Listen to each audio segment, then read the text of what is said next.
Welcome to the Grand Tetons that you see in front of us. They're beautiful. Sadly, we are on our way home now. But we didn't record much. For now, this is our view of the Tetons. We have not recorded a video on coming through the Tetons because we're literally headed home, and we just got lucky coming through the Grand Teton National Park. Well, we camped right outside. Yes, we camped right in between Yellowstone and Grand Tetons last night. So we were like, why not? Exactly. But we posted on the socials a few days ago about questions.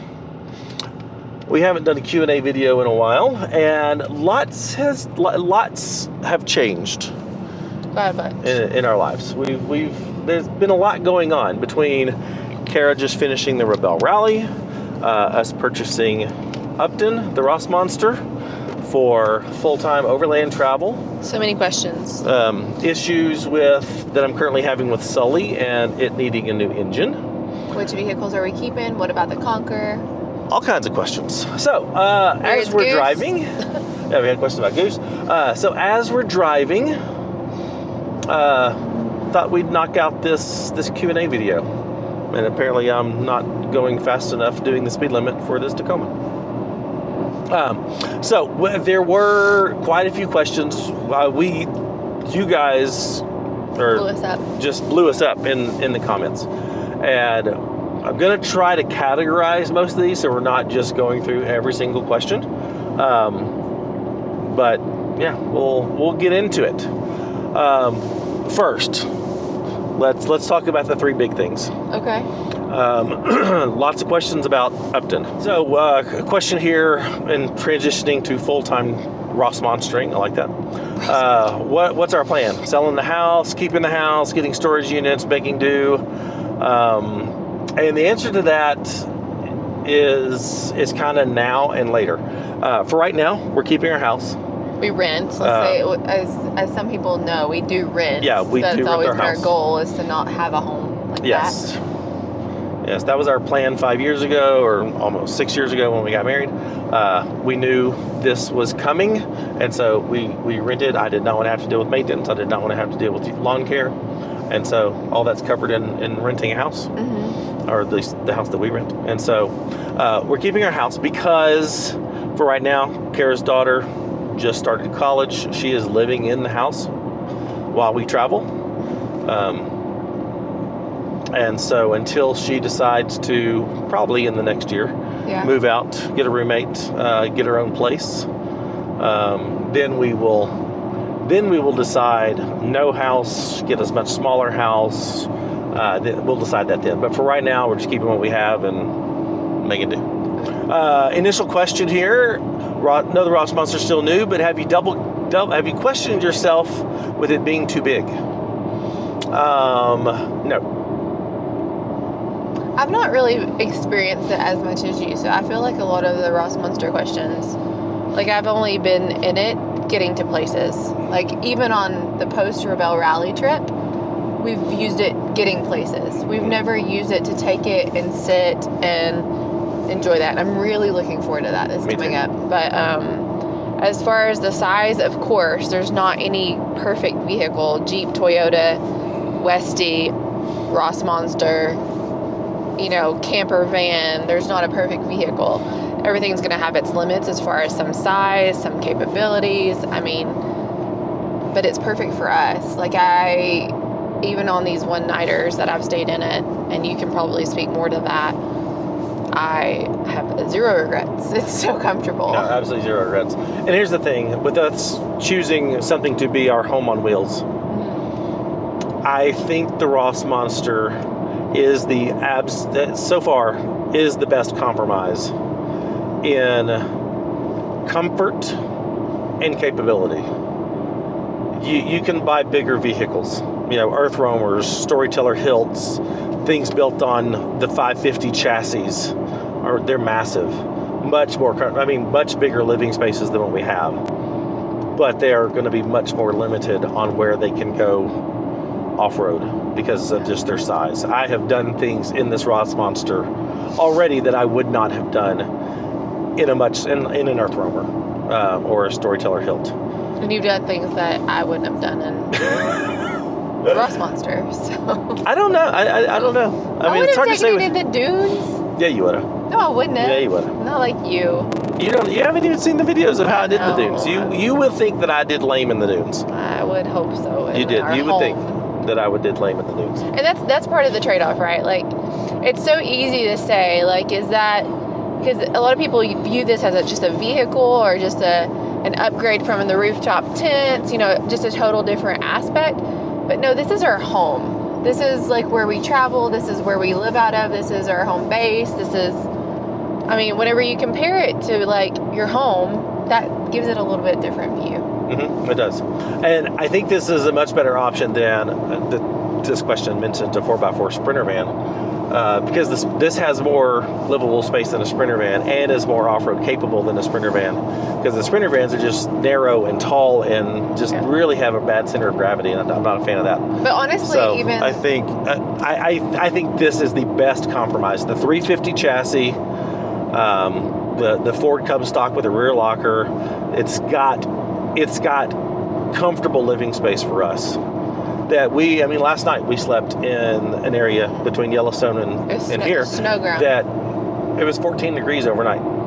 It was 70 degrees back there in the cab. And we slept fantastic. Yeah. Similar follow-up question, is the overall picture to use Upton as home base, flat towing Sully, and run trails that way? Basically, yes. We will always have a Jeep with us. Sometimes we may have 2 Jeeps with us, depending on what we're doing and where we're going. TBD. But we will always have 1 Jeep with us. Yeah, because it's going to be the more capable if we want to use this as a home base. We don't want to take it is our home, like we've said. We don't want to take it on the trails. It can't fit into all the trails. And there may be some nights where I want to sit back at a campground and you want to go off and explore. And this allows us to do that. Yep. And I have encountered trails on this recent trip that I turned around on because I knew, okay, that does not look appropriate for this vehicle. And it was a shelf road, couldn't see around the bend, had no clue. If we had been together and had the Jeep with us, then I would have taken off in the Jeep, scouted that trail, and made the determination, bring Upton on. It's no problem. Or, this is bad. Turn it around. We'll go out. So, yes, we will always have a Jeep with us. I think that pretty much covers most of the Upton questions. Let's move on to Rebel, because that's real fresh. People want to know what your experience is. How do you prepare for the Rebel? What lessons you've learned from the Rebel? The Rebel Rally is incredible. It is very challenging. And last year, going into my rookie year, we attended lots of trainings to prepare. You could take a lot of Rebel U classes and trainings. They teach multiple throughout the year. And then there's also Barlow Adventures that Nina Barlow puts on as a trainer. There's events that they have. I know they were at the big thing at the ranch with Overland this last year, and I'm sure that'll happen again this year because the turnout was huge. We took a land navigation course. It was offered in one of the state parks? Yeah, it was up in Northwest Arkansas. So, that was just a guy, I think, who was military. And so it was different because it was obviously you're on foot and that kind of thing. But yeah, there's a lot you can do to prepare. Get out there and know your vehicle. But as far as it goes, I loved it so much. The rookie year was a lot of learning because you don't know what you don't know. You can train everything and figure out the ins and outs, but you don't know what the rally is going to do to you as far as you can't mimic that exhaustion. You can't, create the high stress. You can train the skill set. You can't train the experience. Exactly. And so a lot of things were learned as far as personally and also with relationships with other people and even myself as a driver. What has the rally taught you? That I can do really hard things, and that you've been doing hard things for a long time. I know, but it's totally different whenever I'm doing hard things in the world that allows you to get out.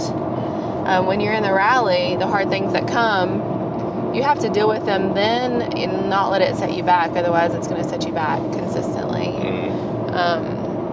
there's not escape routes. Like you can't just quit. You have to keep pushing through and figuring it out. Very true. Which I think that answers most of the rally questions. Which transitions us to Sully. I haven't made a decision yet. I have been in talks with America's Most Wanted for a potential 5.7 swap in it. I've still got access to a 3.6 for not a lot of money, comparatively. That's something that we talked about. We have some things that were post-rally problems or PRPs. What I'm going to do to Sully is a PMP, post-Maris problem. We have Maris Adventure Park for our patrons coming up still drivable in November. Perfect, Sully's still drivable. I just got to watch the oil level, which I've been doing anyway. And so I'm going to take Sully as is to Maris. There will be probably a couple trips into the Ozarks with Sully as is before Maris. So I'll deal with that after Maris. Between Thanksgiving and Christmas, I'll know what's going to happen with Sully. But Sully's getting other upgrades because Sully's not going anywhere. Getting some new 4.5-inch springs and the rear long arm kit from Clayton to fully build out the suspension to a full long arm setup. And they've asked me to test out their new 4.5-inch springs. So pumped about that. Sully's just a favorite. Like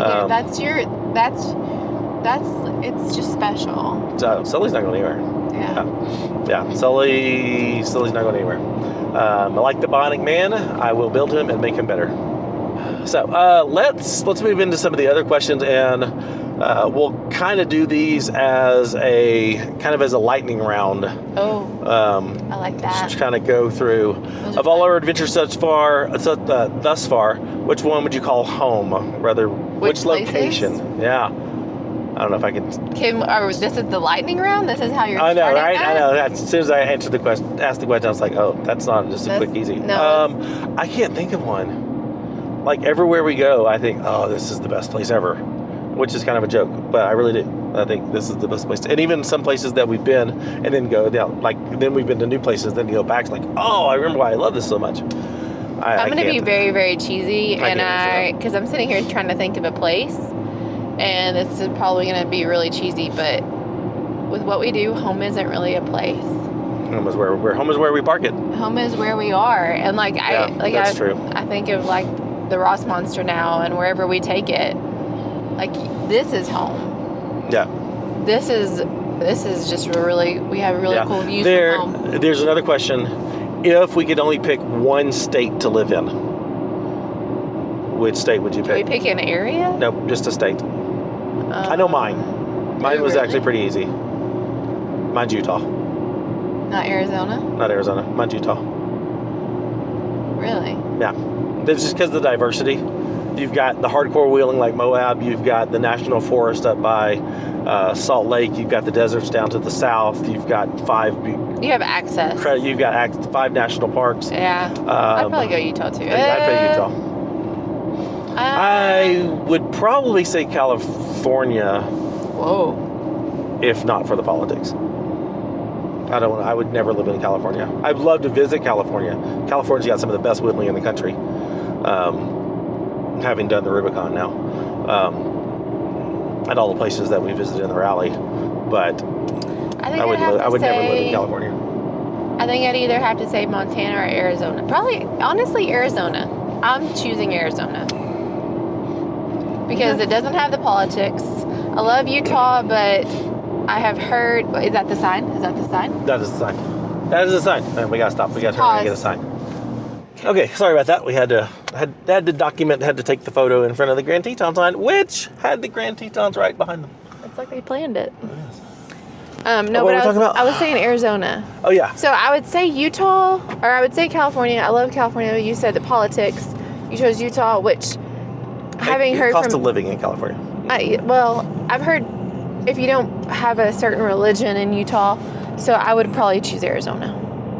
Fair enough. Yeah. Fair enough. Would you guys recommend pulling a small off-road trailer? I know you pulled some in the past. Yeah, we pulled several in the past. Depends on the trailer. Huh? Depends on the trailer. Depends on the trailer, and just depends on your style of wheeling. Like we say all the time, everything has its pros and cons. If you want to go somewhere and have a base camp and leave a base camp behind to go wheeling, yes, a trailer is a great way to do that. If you're on an overlanding trip and where you're changing campsites every night or several nights and running various trails and stuff, I would not use a trailer for that. But it's honestly what you want. It's what you want. I mean, it's personal preference. If you want to have the comforts of a trailer, then that's going to limit you to where you go. Mm-hmm. And so that's just the trade-off. Yep. And that's totally doable. Yep. For me personally, having pulled 3 trailers in the past, no, I would not. I would not do another trailer. Like we have a trailer and we want to sell it, but we can't because we bought it during COVID and prices were stupid high, and now prices are stupid low, and so we're just sitting on it. One of the struggles with not knowing what you don't. You don't know what you don't know. It's really a hard thing. You're left with it. Great question. The great burger chain debate: In-N-Out or Whataburger? That is super easy. In-N-Out. I'd say Whataburger. You don't even like Whataburger. I've never eaten it. I like the Whataburger in Russellville, Arkansas. That's not the same. I know, but that's what I know. I know, that's not the same. I've never ate an Orange In-N-Out. W Whataburger, you don't even like. Never ate it in In-N-Out. Have you not? No. Let's see if we can fix that in Colorado. See if we can fix that. In-N-Out, fantastic burger. Absolutely love it. Whataburger is a slightly upscale McDonald's. Why? I don't. Why is In-N-Out so good? It's a fast food burger chain. It's a fast food burger, but it's just a really, really, really good burger. Is it like, I think Burger King, the char grilled, is better. it really? There's a moose. Oh, Those no, are cows. Those are cows. Okay, you can't put that in there. It's a kid. No, you cannot. I actually can't. I thought it was a moose. Okay. With traveling full time, we'll have the opportunity to go lots of places. Any places that we will not or do not want to visit? You probably would say yes. Absolutely. I care zero about visiting big cities. See? I don't. I've been to Chicago. Don't care to go back. I don't care to go to New York. I don't care to go to big. I don't care to go to big cities. But I love my wife, and so we will. Any places you don't want to go? Because I've been there before. Yes.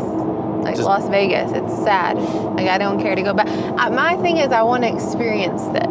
I want to experience New York. I want to see the 9/11 things. I want to go to Chicago and have Chicago-style pizza. I want to just experience all of it. Like, there's places that you can go to that you can see something and, like, you learn from the culture. I'll give you that. It's just different. Yeah, I'll give you that. Several questions of if we will travel out east, and the answer is absolutely yes. Probably next fall. We will be going out east next summer. Oh, yeah, for sure. Because the Overland of America's event at the range in Pennsylvania in June, that will bring us up into Pennsylvania. So we'll head out before then and make our way up the East Coast and stuff to Pennsylvania, go up into Maine. Maybe even discuss the Great Smoky Mountain Jeep Invasion. We might we might do that. But yeah, we definitely want to travel out east. We realize that is an area that is highly neglected. On our pillow, there is nothing out east. That's right. That's an area that's highly neglected in the overland space, and it's because there's just so much public land out west. There's not so much public land on the East Coast. But yes, we will definitely be on the East Coast. There's a couple questions about international travel. This one specifically about the Pan Am. I don't know. We've talked about it in recent videos. There's just so much to see in the U.S. I don't know if we'll do the Pan Am. I don't know. I want to see everything here. We definitely want to go into Canada. We will. One plan is to go into Baja this coming winter. Which isn't going to happen. It's not? No, because it's over Christmas. And I don't want to miss Christmas now. It's over Christmas now? 12/19 to the, yeah. I thought they were going in January or February. I know. What? I know. All right, we'll have to call Marco. I'll just have to get Marco to go with. Let's go with Marco. Okay, I'm still going to figure out a way to go to Baja this winter. I like to go to Baja. I mean, I'd be down to go in January. Do not stop to view bears. Bull crap. Why? I will stop to pet the bear. No, you won't. Try. That's an actual sign? I will use Milo. Come here. You will not use my dog. If anything, Izzy could take the bear. Exactly. Let's see. So I don't know about the international. We know Pete and Carol of a Family Road Trip is doing the Europe thing in their Rossmonster, which has me very intrigued. I coming from having just been to Europe and went to places over there, I've seen places where you can camp over there. Mm-hmm. There's campgrounds. That may be tempting. I would love to do that, but I would not go to some of the places that I went to. Wow. Okay, a very important question here that someone wants to know. How do you get your hair to stay like that so well while camping? That's the thing. And that's why I just keep the same hairstyle forever. Can we insert a picture of your hair being long? I don't care. I would love to have long hair again. I loved it. Just being able to pull it back in a ponytail. It was super easy. I don't realize that your hair was ever long. I used to French braid it, and it had the most beautiful colors, all French braided. It was pretty. No, I do. I miss my long hair. But internet is not ready for that. This particular hairstyle, I'm wearing a hat now because it's not so great right now. I need a shower tonight. It's kind of the faux hawk kind of thing. You lay on your side and boom. It's pushing it in the right direction. You lay on the other side, lay on your back. Sleeping keeps the hair in the right spot. So I would say you're more high maintenance in the hair aisle than I am. I'm ready for that debate. I can't argue with that. I was about to say, who has hairspray everywhere? We have long hair. If I had long hair, I wouldn't have to use hairspray. How many times has the Bronco crossed your mind? Absolutely zero. Again, we are so different people. I would love a Raptor. She had a Bronco on tour. I would love a Raptor. And then got the Wrangler when it came out in Tuscadero. Well, that's because the Bronco took forever. If it had come out, but then I would have been regretful because they don't have the alternators up high. It's stupid built. Yeah, but I want a Raptor. The Raptor would be the Raptors do incredibly well in the Rebel Rally. The Bronco Raptor is a sweet rally. And it's just built the horsepower. Horsepower for the dunes. Soft transmission, suspension. Yeah, but for me, Bronco. There's another question about a Land Rover, which is never going to happen. You will not catch me. You will not catch me wheeling in an IFS rig. I love my solid axles. Yeah. I love my solid axles. I will not compromise my off-road performance with IFS. We just got a chip in the windshield. Oh. Right there. Right in your A little chip right in front of my eyeballs. From that truck right there. Threw it up. That was a Dodge Ram. Ugh. Crap. New windshield. One long comment here. Lots of love in the comments here, by the way. Thank y'all so much. Tons of people just didn't have questions. They were like, nope, we just let you know we love you. In our picture. And loved our photo. So, question here. Do you plan on getting the Dual Sport or the KTM out anytime soon? Yes, I do.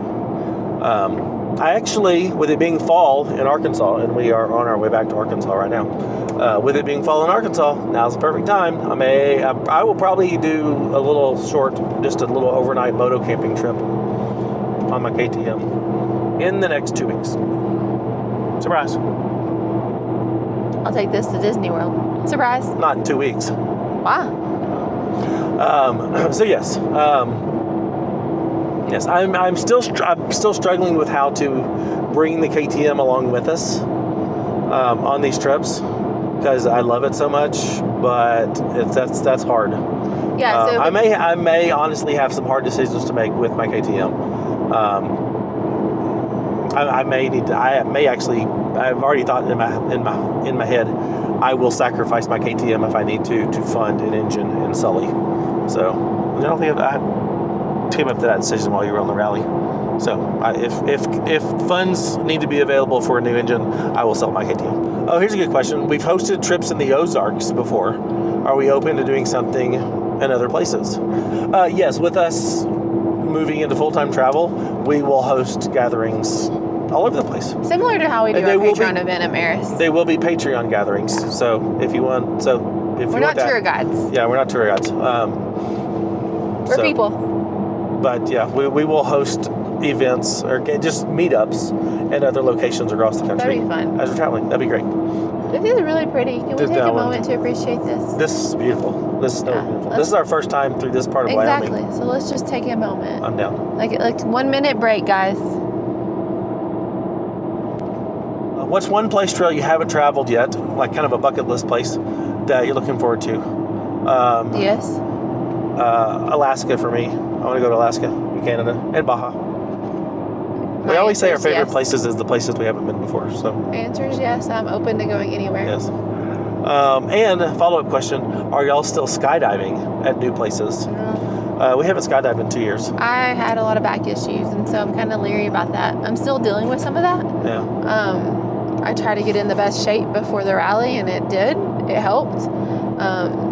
But I'm a little leery. She got some PTSD. Well, not PTSD. I just don't want to injure it. Like that was, the long run is better than the short run. Aaron wants to know, did you guys ever think you'd be this successful or influential? I hate that. I hate that. No. No. I don't want to be influential. And I appreciate this. He said, I know for me, you have, through your videos, helped me get through some very difficult times in our lives. And we get that a lot. Grateful for you both. Thank you so much. I appreciate that. But that was never the goal. And it's still weird when people approach us in random locations because they know us. But it's cool because we get to meet a ton of people, and it is awesome. I love that's what it matters to me, is having an impact on people's lives. And I'm crying. I just think about like people that we've met along the way that have influenced us. That we have a really good Patreon group, and we know some people now who can't travel. Yeah, and they literally are living vicariously through us. We saw with Phil. They can't travel anymore because of health issues. Yeah. Yeah. So. It's been rewarding to us too. It has. But don't want to influence anybody. I don't like being influenced. No, I'd rather you join along. I like you. If you want to call me an educator, I'll be good with that. I like educating people on gear and stuff, but I hate influencers. I don't want to influence you. I want to help you. I want people to come along and find their own journey. Yeah. Here's a question, kind of about side trips, kind of sort of thing. I'm looking for bears, if y'all are wondering, by the way. I've mentioned about wanting to learn to fly fish and wanting to fishing recently. Will there be some side quests, learning new things? Yeah, absolutely. I just love all kinds of adventure. So look at those. Somebody's walked there. Some kind of tracks, yeah. I want to learn to fly fish. I love fishing in general. So many places I've seen on this trip, like, fly fishing in that river. So, my birthday is coming up, and all I want for my birthday is a fly fishing setup. Hint. Which I'll probably go buy myself. I want to master photography, and I'm not so much like master photography. I want to figure that out, and I want to figure out how to incorporate that into the channel, because video is something that you could do on YouTube, but you can't do a whole lot of like, this is a picture. We've incorporated them in. I would like to figure out a way to do that more. When you've focused on photography on our trips, we've shown pictures in the videos. I just love taking pictures. We'll keep doing that. But I love all aspects of adventure. So I want to go whitewater rafting more often. I want to go horseback riding in remote areas. I want to go backpacking. I just want to experience all of it. So, all right, here's a question. How did you get started to achieve the overland life? It just kind of happened by accident. It wasn't something that I saw. Bob Ross. It was a happy little accident. It was a happy little accident. For me, it was falling in love with photography, and especially in Arkansas, waterfall photography in the spring. And my sensible 4-door family car couldn't get me to some of the trailheads, so when that needed to be replaced, Jeep had come out with the 4-door Wranglers, which is a killer family car. And so that's what I got. And then fell in love with exploring the Ozarks. And then when Karen and I met, we went on our first trip to Colorado together. And that, I think, lit a fire in both of us that we just want to see more and more and more. Would you say that's accurate for you? Yeah. Like that trip, that initial trip in 2017 to Colorado was just lit the fire to want to travel. And as far as filming goes, like you created videos to that just post to happened about 5. family. Yeah. And then Facebook stopped using the length of videos you were producing, and so then you switched to YouTube. Yeah. And then when we really realized, okay, we want to get serious. We want to travel full time. People watched. Like we want to travel full time. Other people are watching. Then the education kicked in. Yeah. And I bought a Jackery.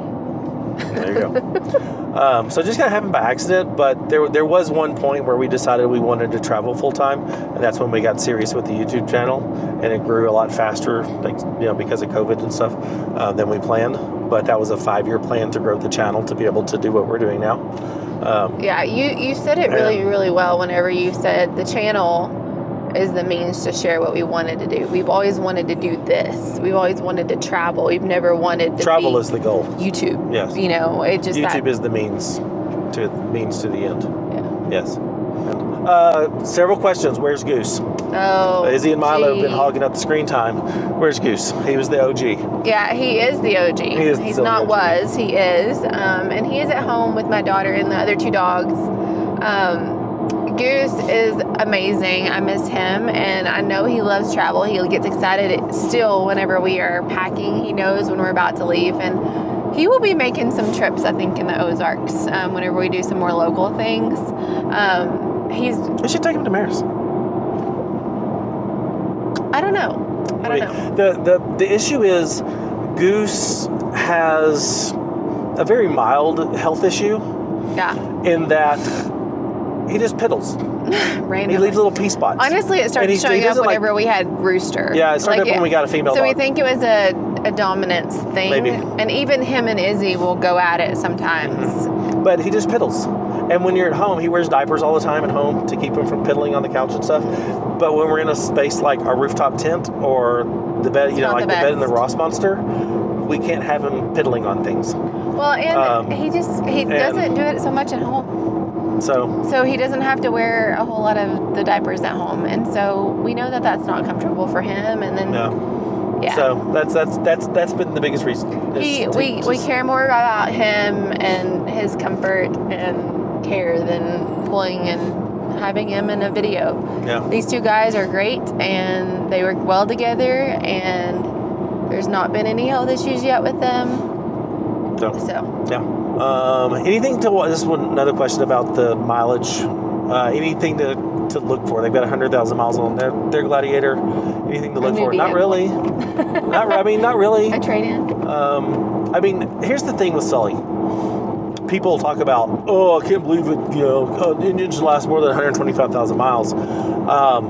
Those were 125,000 hardcore miles on Sully. Off-road, back and forth across the interstates, over 30,000 miles a year. Are you saying you shouldn't do that? I'm just saying, don't expect the engine to last 300,000 miles when you're out abusing the crap out of it. Yeah. Someone asked my hours on the engine. It's not about the miles, it's about the hours. Because Sully would spend a long time idling while I'm out running cameras and, doing whatever, or while we're doing a recovery. Keeping the dogs cool. There's way more hours on that engine than a typical 125,000 mile vehicle. Yeah. So I am very happy that I got 125,000 amazing miles out of the engine with Sully. So it's basically like when you get new running shoes for marathons. Like training miles versus how long you bought them. Yeah. Will we be back in the Ozarks since we're now traveling more? Yes, the Ozarks will always be home. I suspect me and my friends, we have our annual cold water run in the Ozarks. I suspect returning to do the cold water run every year. I'd really like to attend Rendezvous too. We haven't done that in a couple of years. I haven't been to Rendezvous in the Ozarks in a couple of years because of the rally, so you'd have to not do the rally. I know. For us to attend the Rendezvous. But yes. When are we going to settle down, mainly you, so that we can start traveling together? Mainly me? Yeah, you're the one that's making me travel solo because you're doing all the Rebel stuff. Oh, we do have a lot of people that always want to see, and they want to see me do a women's event. Mm-hmm. So when are you going to settle down so we can travel together? How about now? Let's go now. We're talking about it. Let's go now. We'll see. Because you don't have any rally stuff. I do want to have a women's event, though. I think that'd be great. I think that'd be amazing. Yeah. Did we do anything to get the pups used to overlanding? Yes. Yeah, we threw them in the Jeep when they were puppies and took them off-roading. Immediately. We took them to Hot Springs Off-Road Park. Immediately. We put them in a car seat. We get them used to the car seat immediately by taking them to an off-road park. And we get them used to being off camber and going over rocks and bumpy roads, and because they've been doing it since they were puppies. Yeah, basically how you start, like you immediately just start and you keep pushing yourself. Well, we did that with them. Yeah. Are you still excited to continue the YouTube, or is it more like a job now? No, I still very much love it. There's a song that hits home with me every time I hear it by Luke Combs. If I wasn't doing this, I'd still be doing this. Oh yeah. If I wasn't making my income via YouTube anymore, I would still be making YouTube videos. Well, it's actually a couple days later. We took a break from filming the Q&A, and then just drove yesterday and kind of forgot about it yesterday. And now we are in the land of windmills of Oklahoma. An I-40. And about to be on I-40. So we're 3 hours from home now. So we've had a lot of time travel. But we do want to finish these questions, so we'll get right into it. Next one, what are your thoughts on full-size wheeling? Will we see the Rossmonster take on the OOAT, the Ozark Overland Adventure Trail? No. Absolutely not. No, a full-size wheeling, it's different. There's just a lot more, there's just different considerations. Obviously, places you can't get to in a full-size rig, trails you can't tackle in a full-size rig. Much more comfortable living space in a full-size rig. So everything has its pros and cons. We knew what we were getting into in choosing the Rossmonster, and for its purpose, we love it. Yep. I'm not really wheeled in it, so I can't contribute to that answer. That's true. We got to change that. Is there a resource we can find some of the awesome places that you've shown? Yeah. TrailsOffroad.com, our Patreon, other creators' Patreons. We are members of a lot of Patreons that we use those resources for the places. All of our GPS data is shared with our patrons. Overlander is where we find a bunch of campsites and boondocking. TrailsOffroad.com for trails. Onyx for trails. Gaia, just to get out and explore. So yeah, lots of great resources. Overland trail guides. A lot of the longer routes that I've been doing lately, especially out west, have a lot of that has come from Overland trail guides. So, Josh Klatt wants to know, what's it really like being at events and expos? He's seen us a couple times at events and expos, and wanted to say hi, but saw that we were crazy swamped and busy, and didn't want to overwhelm us. First of all, you absolutely should. That's why we go to those things. If you see us, say hi. Don't be afraid. Yep. But what is it really like being at the expos? Exhausting. It's exhausting. It's work. We're working. It's fun. It's fun. I enjoy them. It's fun. I am very peopled out by Sunday. For sure. Well, Friday we usually like to scope it out. Mm-hmm. Saturday we're like, saying hi, meet and greets, those kind of things. Teaching class. Yeah. And Sunday we're filming and buying things. Usually, yeah. I think for both of us, our favorite part of expos is meeting the people who watch the channel. We love meeting the people we love hearing the stories. It's hugely encouraging to us to meet all the people at the expos. We like seeing the things too, but it's about the we love people checking for out us. the gear and stuff. Seeing all of our old friends, both vendors and content creators, and just people who like to come to all the expos. Yep. It's a place to connect with old friends and stuff too. Yeah, we I love really. them. But I like if you see seeing. us at the next expo, Yeah. say hi. I like seeing the dogs. I like seeing all the animals. Well, our first Overland Expo is why we bought Goose. Let's see, what keeps you going? This is a good question. What keeps you going? What keeps you wanting to travel? What advice would you give someone wanting to seek out full-time travel? Well, first of all, be able to afford it. Be it if that remote work or, some sort of travel while working, or being a trust fund baby and not having to work. That'd be Or fantastic. having a job and it being a vacation. Job with extended vacations. But highly recommend do it. What keeps us going? I wouldn't say necessarily have somebody, like, if that's something that you're wanting to do, Find a way. find a way. Yeah, absolutely. Like be a campground host. Yeah, Like that's a good one. you could go anywhere. It's not letting that get in the way of what you're wanting to do. Yeah. Don't let it stop you. That's good. That's real good. What keeps you going? What keeps you wanting to travel? The sights, seeing everything new. Yeah, for me, it's seeing new places. I get bored easily doing the same thing over and over again. It's wanting to see it's wanting to see everything and experience everything. Yeah. It's the die with memories, not dreams, that I keep saying in my videos. Love it. Same. Revere Overland wants to know, Oh Lord. what is your favorite YouTube channel to watch, and why is it Revere Overland? I mean, Revere Overland's my favorite YouTube channel because of the kid. He's cute. He doesn't talk funny like his dad. Gosh. He's got a lot of his mom's, sense of humor. And Rob does okay with the video editing. So He's got pretty okay drone skills. I mean, he uses the tracking all the time. It's always the follow me mode. He just puts it on autopilot. Yeah. And lets it do its thing. Must be nice. Yeah. No, wait. Actually, no. Yeah, we're kidding. Love you, Rob. This is a fun question. What trail have you done that has left you scratching your head and wondering what all the fuss was about? And what was one that you found to be better than you could have ever imagined? And Imogene was a letdown for him.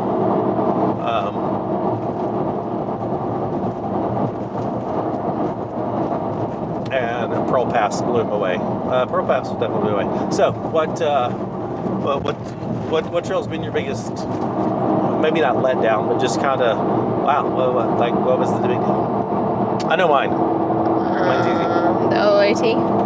You've never done the OOAT. I'm kidding. I'm kidding.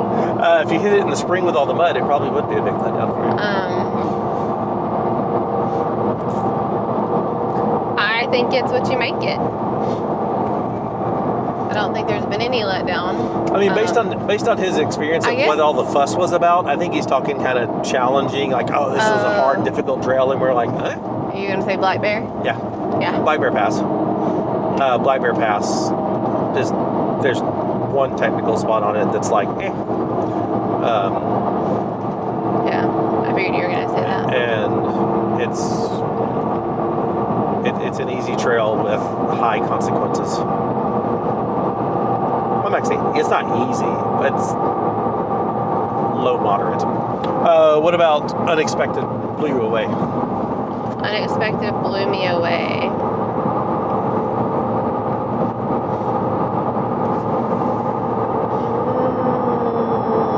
What was the one we did in Lockhart Basin? Yeah, that didn't blow me away. I think, huh? That didn't blow me away. It didn't blow you away? No. Pearl Pass, the first time we did it. That's the thing, like, everything is special when you do it for the first time. Mm-hmm. And then, like, we've done things consistently, and it's like, and I think that's, again, part of what drives us to keep doing things, is because it's like, you go to Montana for the first time and you see those trees, and that blows me away.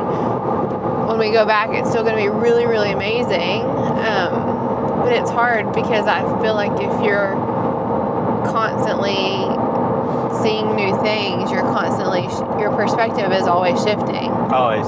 I mean, how many times have I said, Oh my gosh, that's this is gorgeous. my favorite trail ever. I mean, this is the most beautiful trail I've ever been. Yeah. I mean, how many times have I said that? Because there's always something more. So I don't. That's a hard question. I don't know that we really answered that second part. Will you continue with Jeep products, or will you go with a different machine if Sully is permanently out? Yes, I will. Until someone creates a viable vehicle to legit compete with the Jeep off-road, we'll always have a Jeep. Ineos Grenadier is currently the only other solid axle off-roader, but I'm not quite sold on its capabilities and the aftermarket support for it yet.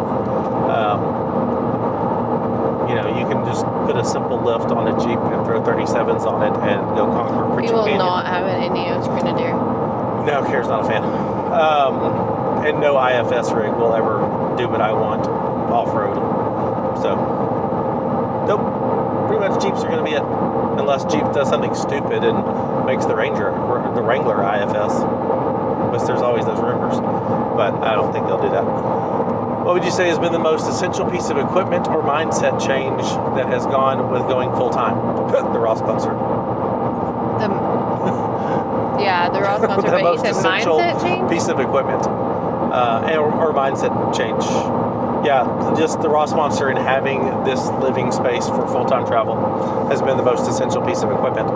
And mindset change is you're wheeling your home. Wheeling your home for sure for you. You need to ingrain that in your head. Which I tend to push. But it's good. Also, the fact that we can slow down.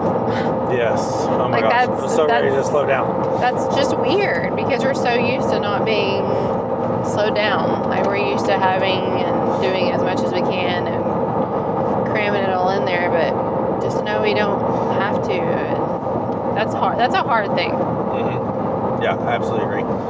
What's been the toughest obstacle or conditions for Sully? The toughest obstacle has been Rocker Knocker on Pritchett Canyon. It is the one obstacle that I have not conquered yet without breaking.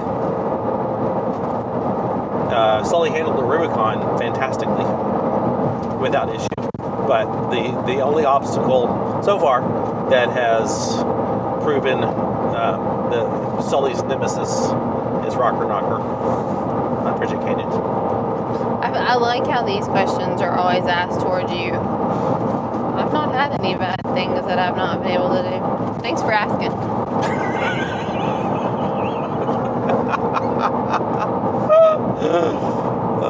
Okay, that was it. That was the last question. Oh, wow. Yeah, that was it. Okay. Well, I don't know yet how long this video is. I have a feeling it's going to be a really, really, really long video. So if you made it this far, thanks for sticking around. And if we didn't answer your question, repeat it down below and we'll answer you directly. Yeah, if we didn't get you, I covered just about everything. If I didn't show your question on the screen, it's only because there was a similar question that was like it and still covered it. So anyway, thank y'all for all the questions. We appreciate the love and the interest that y'all have taken in us. And we're going home now, and we'll be back out. Are you going to go to the Ozarks with me? I don't know. Maybe. Okay. Maybe. We'll see. Probably not.